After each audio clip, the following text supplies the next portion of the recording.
Hi everyone, this is Samrin and আজকে share করব what's in my bag। Basically আমার এই ব্যাগ দেখে সবাই বলে যে তুমি এত বড় ব্যাগ কেন ইউজ করো। এই ব্যাগটাতে বলা যায় আমার পুরো সংসার আছে and I always prefer tote bag, কারণ টোট ব্যাগগুলো তো অনেক কিছু ক্যারি করা যায় বিকজ আমি শুট ক্লাস সব জায়গায় এটা নিয়ে যাই। সো ফার্স্টেই আছে আমার এই গ্রিন ওয়াটার বটলটা। এটা বেসিক্যালি একটা সুন্দর নিয়ন কালারের সাথে আছে, এটা আমার অনেক ফেভারিট। তারপর যে পাউচটা আমার কাছে আছে এটা হচ্ছে একটা স্ট্রবেরি পাউচ, এটার মধ্যে আমি আমার মেকআপগুলো রাখি।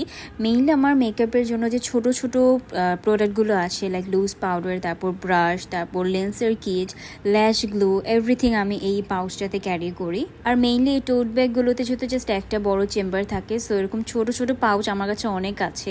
তারপর যেটা আছে আমার এই পাউচটাও আমার অনেক ফেভারিট অ্যান্ড এটার মধ্যে আমি সামটাইমস ক্যাশ রাখি, আবার মাঝে মাঝে সানস্ক্রিন, তারপর ফেস ওয়াশ, তারপর লিপ বাম এগুলো রাখি। আর এই কিটটাতে মেইনলি ফেস ওয়াশ আমি রাখি, বাট ফেস ওয়াশের সব ছোট ছোট